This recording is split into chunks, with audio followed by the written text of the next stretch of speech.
राना साहब, हमें ये बताइए कि पाकिस्तान में इस वक्त जिस तरह से हम फाइलर्स की भी तादाद बता रहे हैं वो तो चले हम डिस्कस करते हैं।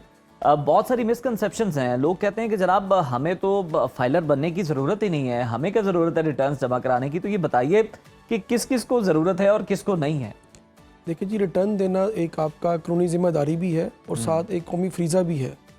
हर वो शख्स जिसके पास गाड़ी है, मकान है, जिसके पास कोई प्लाट है, जिसने ऐसी कोई फॉरेन ट्रैवल किया हो, यानी ऐसा वो शख्स जिसकी इनकम जो मिनिमम बेसिक थ्रेशोल्ड है वो है 6 लाख एनुअल, इसकी नेट इनकम अगर 6 लाख सैलरी या बिजनेस इनकम उससे ज़्यादा है तो उस शख्स ने रिटर्न देनी है। ठीक, इसका सेक्शन 114 है इनकम टैक्स ऑर्डिनेंस 2001 का, जो व्यूअर्स हैं उसको पढ़ भी सकते हैं। अवेयरनेस होनी चाहिए ना आवाम को, तो उस शख्स ने रिटर्न देनी है। वो रिटर्न देगा देन वो फाइलर होगा। अच्छा, टैक्स तो हर शख्स दे रहा होता है किसी ना किसी तरीके से, किसी भी फॉर्म में। हाँ। बिल्कुल ठीक है। टैक्स हमारे जो आवाम है टैक्स दे रही है, मोबाइल पे दे रही है, टैक्स रिडक्शन हो रहा है, बिजली के बिलों पे दे रही है, जब कोई ट्रांजैक्शन करते हैं, प्रॉपर्टी खरीदते हैं, ये बैंक ट्रांजैक्शन करते हैं, लेकिन फाइलर नहीं है। ये वो फाइलर होने से डरते हैं। ये हम चाहते हैं कि वो इस चीज़ से ना डरें। कोई ऑडिट नहीं होता, ठीक, ना ही कोई ऐसी प्रॉब्लम होती है। सिर्फ आपने अपना जो मखसूस रिटर्न है वो किसी प्रोफेशनल बंदे से बनवानी है, उसको फाइल करना है, ताकि आपकी रिटर्न जो आप टैक्स कटवा रहे हैं उसी टैक्स को एडजस्ट तो करें जी। और अपनी रिटर्न को फाइल करें। ऐसे जैसे सैलरी पर्सन है, वो जब उनको सैलरी मिलती है टैक्स रिडक्शन एट सोर्स हो जाता है। सही, इसी तरह बंदा को एक्सपोर्ट करता है, एक्सपोर्ट से भी तो होल्डिंग टैक्स कट जाता है, इम्पोर्ट करता है उस पर भी टैक्स कट जाता है। अगर कोई सर्विसेज देगा तो टैक्स उस पर भी डिडक्शन हो जाएगा। यानी टैक्स हर बंदा दे रहा है। सही। लेकिन आप देखें कि इतनी आबादी 26 करोड़ की आबादी में हमारे अभी 59 लाख जो आपकी फिगर के मुताबिक अभी फाइलर हैं, इसका मतलब लोगों को आगाही नहीं है। लोग अभी भी उसी टैक्स कल्चर नहीं है। खौफ भी है राना साहब, वो कहते हैं कि पता नहीं क्या हो जाएगा, हमने कोई ट्रांजैक्शन की तो पता नहीं शायद अकाउंट ब्लॉक हो जाएगा। चाहे कोई छोटी सी भी ट्रांजैक्शन कर रहा है तो वो समझता है कि शायद मैं भी रडार पे आ जाऊंगा, मुझसे भी पूछगछ की जाएगी। हालांकि आपने बड़ा सिंप्लीफाई करके बताया कि जो आप टैक्स फाइल कर रहे हैं, दे रहे हैं गवर्नमेंट को किसी न किसी मद में, सरकार को, वही आपने वहां पर शो करना होता है। आपने क्या अपना एक्सपीरियंस में देखा कि क्यों लोग डरते हैं? सर देखिए, टैक्स हैं दो किस्म के। एक डायरेक्ट टैक्स जी, जो हम इनकम टैक्स जब कहते हैं आम ज़बान में, वो हम साल बाद एक रिटर्न देनी होती है जिसकी बेस पे हम फाइलर होते हैं। और उस पर भी अगर एक साल अगर आपने टैक्स डिडक्शन की होती है तो उसकी आप एडजस्टमेंट कर सकते हैं। सही। एक होता है इनडायरेक्ट टैक्स, जिसको हम सेल्स टैक्स कहते हैं, जिसका आप अपनी रोज़मर्रा जैसे आप होटलिंग करते हैं या कोई चीज़ परचेज करते हैं, कोई ग्रोसरी करते हैं, उस पर आपका इनडायरेक्ट टैक्स कट रहा होता है। ठीक। लेकिन फाइलर का जो आज आपका क्वेश्चन है, फाइलर तब ही होगा जब वो डायरेक्ट टैक्स अपनी इनकम टैक्स रिटर्न साल में एक बार रिटर्न देनी है, उसमें वो फाइलर हो जाएगा। अब देखिए फाइलर को बेनिफिट्स क्या है जी, ये कंसेप्ट क्यों लेकर आए गवर्नमेंट कि फाइलर, नॉन फाइलर और लेट फाइलर। इसका वजह ये है कि जो लोग टैक्स कटवा रहे हैं अपनी टैक्स रिटर्न ज़रूर फाइल करें। जी। टैक्स रिटर्न देने से जो उनको मुश्किलात का सामना होता है, उन्होंने बड़ी फ्रेंडली रिटर्न्स अब दे दी हैं। और टैक्स रिटर्न बनवाएं किसी प्रोफेशनल बंदे से। आपके अंदर ये जो खौफ है, ये जो सिर्फ ये है कि अदम इतमाद है, वो उनका अदम इतमाद है FBR पे। कुछ FBR की प्रॉब्लम्स ये हैं कि वो जो टैक्स रिटर्न दे रहा होता है, जो फाइलर होता है, उसी को ऑडिट में लेकर आते हैं, उसी से ही पूछगिछ की जाती है। अगर रिटर्न लेट फाइल करेगा उस चीज़ को पेनल्टी चार्ज होगी। ठीक। अगर वो रिटर्न ऐसा देता है तो उससे ही विद होल्डिंग का ऑडिट किया जाएगा उसी का। तो ये ऐसी फ्रंटली पॉलिसीज खत्म लेकर आनी चाहिए इनको, ताकि जो आइंदा आने वाले लोग हैं उनके लिए हम ब्रॉडनिंग ऑफ टैक्स बेस की तरफ जाएं, ताकि हम फाइलर्स की तादाद को बढ़ाएं। ऐसी पॉलिसीज लेकर आएँ ताकि जो हमारे आम लोग हैं वो देखें कि टैक्स रिटर्न देने से उन लोगों को प्रॉब्लम ना हो। जैसे गवर्नमेंट अभी एक इक़दाम किया, फिक्स टैक्स रजीम लेकर आए रिटेलर्स के लिए, अभी उसकी रिटर्न अभी आनी है। तो उसमें ये किया कि जितने हमारे रिटेलर्स हैं जो हमारे मार्केटों में बैठे हैं, शालमी है, हार रोड है, अनारकली है, वो लोग अभी तक टैक्स नेट में नहीं आए। यानी इस साल से उन्हें टैक्स देना पड़ेगा जी। उन्होंने कहा कि मिनिमम आप 25,000 रुपीज़ दें जी, और आपका ना ऑडिट होगा ना आपकी वेल्थ स्टेटमेंट आपसे पूछी जाएगी। यानी कि वो चाह रहे हैं गवर्नमेंट या ये अच्छा इक़दाम है ब्रॉडनिंग ऑफ टैक्स बेस की तरफ, ताकि लोगों का जो फाइलर्स रेट क्लास ही जो है वही टैक्स दिया जा रहा था, बाकी तो लेकिन महफूज बचे हुए थे। सैलरीज क्लास को भी इस दफा उन्होंने रिलीफ दे दिया है गवर्नमेंट ने। टैक्स रेट को जो उनकी एक देरीना मुतालबा था उन्होंने पूरा कर दिया है कि उस रेट को कम किया है। तो बिजनेसमैन भी टैक्स दे रहा है, आम शहरी भी टैक्स दे रहा है, टैक्स हर बंदा दे रहा है।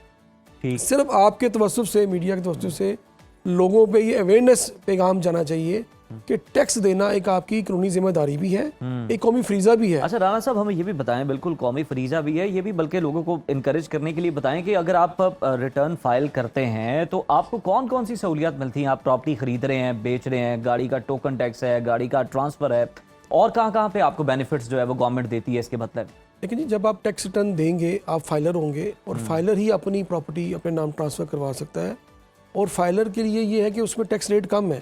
अगर फाइलर दे रहा है 3% दे रहा है टैक्स, तो नॉन फाइलर इसमें 11% टैक्स दे रहा है। अब देखिए, और उसके अलावा बैंक ट्रांजैक्शन है, फाइलर के लिए बैंक ट्रांजैक्शन पे कोई टैक्स डिडक्शन एट सोर्स नहीं है। नॉन फाइलर के लिए टैक्स कटेगा। नॉन फाइलर कहीं पे कोई चीज़ परचेज करेगा, हर जगह पे फाइलर और नॉन फाइलर के रेट्स मुकर्रर किए गए हैं। उसकी वजह ये है कि लोग फोर्सफुली भी टैक्स नेट के अंदर आए। अब होता क्या है कि लोग टैक्स रिटर्न तो फाइल कर रहे हैं, फाइलर हो रहे हैं, टैक्स पेयर नहीं है। फाइलर होने का मतलब है टैक्स फाइल कर रहा है जी। अब टैक्स पेयर नहीं बनते। अब देखिए, टैक्स आपने पे करना है, आप किसी भी कंट्री में चले जाएं, टैक्स हर जगह पे हर बंदा पे करता है। बिल्कुल।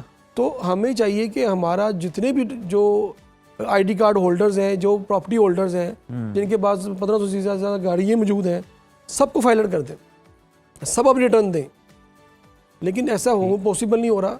इन चीज़ों को हमें चाहिए कि अवेयरनेस सेशन नहीं हो पा रही है। देखिए, हमें तो चाहिए कि हम अपने निसाब के अंदर टैक्स का एक सब्जेक्ट रखें, ताकि लोगों को पता चले कि टैक्स की अहमियत क्या है। कोई भी मुल्क टैक्स के बगैर नहीं चल सकता। बिल्कुल ठीक। जब तक आप रेवेन्यू नहीं होगा कंट्री को चलेगा नहीं। तो आवाम को सहूलियत देना भी गवर्नमेंट का ये कौमी फरीज़ा है कि उनको सहूलियत दी जाए, उनको मेडिकल रिटर्न दे रही है तो आपने भी रिटर्न कुछ देना है। रिटर्न देना ना, ये दोनों तरफ से एक मुआहदा है, एक कॉन्ट्रैक्ट है आपका। सही। हुकूमत जो है उनका बेसिक्स ये है कि उन जो फंडामेंटल राइट्स है, आवाम को सहूलियात, उसकी नेसेसिटीज़ वो क्या है, तालीम, अच्छी तालीम, हॉस्पिटल्स, गवर्नमेंट हॉस्पिटल्स में स्पेस नहीं है, इंफ्रास्ट्रक्चर को बेहतरीन करना, इसी तरह आवाम को प्रोटेक्शन देना, ये गवर्नमेंट का फरीज़ा है। ये कब होगा? इन्हीं टैक्स के पैसों से होगा। तो आवाम हमारी बदकिस्मती ये है कि हमारी कंसिस्टेंसी और पॉलिसी नहीं है। हमारे मुल्क में फॉरेन इन्वेस्टमेंट्स नहीं आती। उसकी वजह ये है कि हम आए रोज़ तजर्बात कर रहे हैं। रिटर्न फॉर्म अभी हमारा आज के दिन यानी कि कल मंडे है, कल के दिन 27 जुलाई को रिटर्न फॉर्म आया, जबकि ये 1 जुलाई को आ जाना चाहिए था पोर्टल में। अच्छा, 27 दिन हमने अपना रेवेन्यू लेट किया है। क्या हम पूरा साल 12 माह रिटर्न नहीं बना सके? और हर साल रिटर्न क्यों चेंज होती है? हम हर साल तजर्बात करते हैं, कभी ये ताजदो स्कीम ले आते हैं, कभी फिक्स टैक्स रजीम रिटेलर्स की ले आए। हमें एक अपनी पॉलिसीज में कंसिस्टेंसी रखनी चाहिए और कंटिन्यूटी रखनी चाहिए, ठीक, ताकि फॉरेन इन्वेस्टमेंट्स जो या लोकल इन्वेस्टर्स हैं इनको FBR पे इत्मीनान बहाल हो। दुरुस्त। हम अच्छा, बिल्कुल एक और भी मसला है, लास्टली राना साहब इसको भी एड्रेस कीजिएगा कि हम देखते हैं कि FBR का जो RS सिस्टम है वो लोग कहते हैं, FBR कहता है जी बड़ा इजी है, कोई भी शख्स जाके कर सकता है, लेकिन जब आप वो उसको ओपन करते हैं तो आपको नहीं समझ आती कि आम शख्स, क्या पढ़ा लिखा शख्स भी जो है वो एक्सपर्ट की हेल्प के बिना उसको नहीं कर सकता। तो क्यों इतना सिस्टम जो है वो सादा नहीं बना सके, सिंप्लीफाई नहीं कर सके कि आम आदमी खुद भी रिटर्न फाइल कर सके? देखिए जी, IRS पे जब ट्रैफिक का लोड होता है तो देखें जब आप एक तो वो क्रैश कर जाता है, वो उस पर वायरस आ जाता है। हम IRS को आप समझ लेंगे वायरस बन जाता है वो। तो IRS को हमें आसान फहम बनाना चाहिए। हम बता रहे कि आप आज की डेट पे रिटर्न अभी फाइनल नहीं है। जब हम रिटर्न एंड पे जाके फाइनल करते हैं और उसमें एकदम ट्रैफिक फ्लो आता है, तो उस सिस्टम में इतनी कैपेसिटी नहीं है कि वो इतने प्रॉब्लम्स को क्रिएट करे और आगे लेके चले। उसकी वजह मजबूरन ये है कि हमें डेट एक्सटेंशन के लिए रिक्वेस्ट करनी पड़ती है और FBR को भी डेट एक्सटेंड करनी पड़ती है। तो चूँकि अब ज़माना टेक्नोलॉजी की तरफ जा रहा है, फेसलेस ऑडिट हो रहे हैं, जो असेसमेंट्स फेसलेस हो रही हैं और अपील्स भी इवन फेसलेस की तरफ जा रही हैं, AI का ये सारा सिस्टम है। तो इस सूरत हाल में हमें चाहिए कि टेक्नोलॉजी को बेहतर करें, टेक्नोलॉजी को बेहतर भी आसान करें, बिल्कुल उसको आसान बनाएं। और अब आप देखें कि जनाब इतना अगर रिटर्न फॉर्म इतनी लेट आया तो फिर किस तरह से आपका IRS जो है वो लोड बर्दाश्त करेगा जब इतनी ट्रैफिक उस पर चली जाएगी रिटर्न फाइल करने के लिए। तो सिस्टम को बेहतर करने की भी ज़रूरत है। बहुत शुक्रिया आशिक अली राना साहब आपके वक्त